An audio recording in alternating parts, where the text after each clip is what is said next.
Imagine a city where anything goes, a place filled with wealth, entertainment, and indulgence.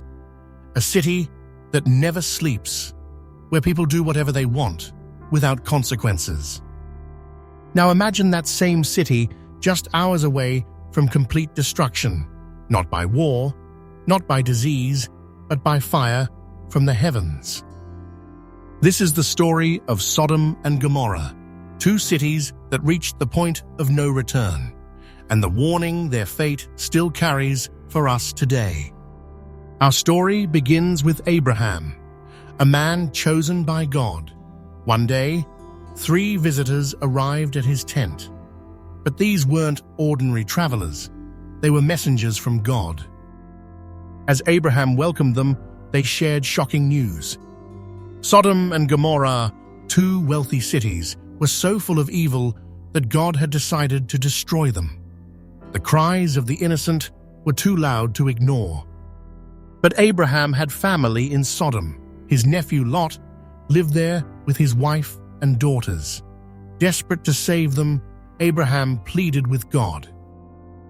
"Lord, if there are 50 righteous people in the city, will you still destroy it?" God agreed.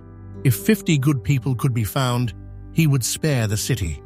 But Abraham, knowing the city's wickedness, continued to plead. "What about 40, 30, 20, 10? God listened. "If I find 10 righteous people in Sodom, I will not destroy it," he promised. But 10 righteous people could not be found. That evening, 2 angels arrived in Sodom. Lot, Abraham's nephew, saw them and immediately invited them into his home. He knew what the city was like, and he didn't want them to stay in the streets. And he was right to be afraid. That night, a violent mob gathered outside Lot's house. Their intentions were evil. They demanded that Lot hand over the visitors. Lot refused, trying to protect them. But the crowd grew angrier, more dangerous.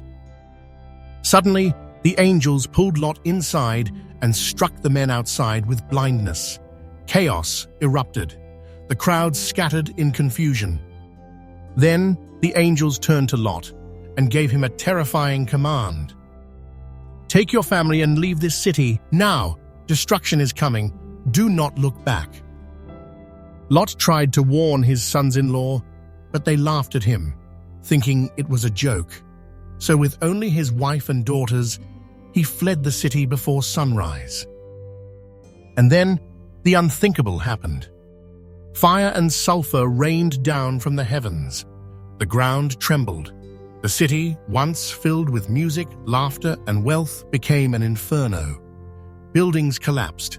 Smoke filled the sky. But in the midst of it all, Lot's wife made one fatal mistake.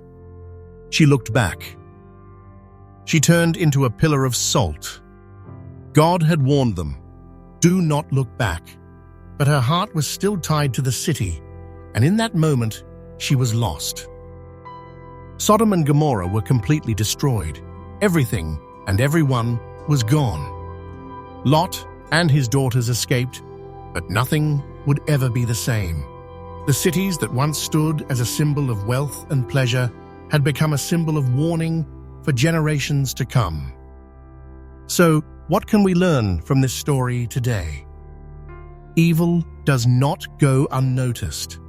Sodom and Gomorrah were given chance after chance, but they refused to change. Eventually, there were no good people left. God's mercy is great, but so is his justice. He was willing to spare the cities for just 10 righteous people. But when none could be found, justice had to come. Where your heart is, your future follows. Lot's wife looked back because her heart was still in Sodom. Sometimes, holding on to the past can cost us everything. The story of Sodom and Gomorrah isn't just about destruction, it's about choices. It's about where we put our trust, where we set our hearts, and how we respond to God's call. So, what do you think? What lesson stands out to you the most? Let us know in the comments below. And if you enjoyed this video, don't forget to like, share, and subscribe for more incredible Bible stories. Thank you for watching, and we'll see you in the next video.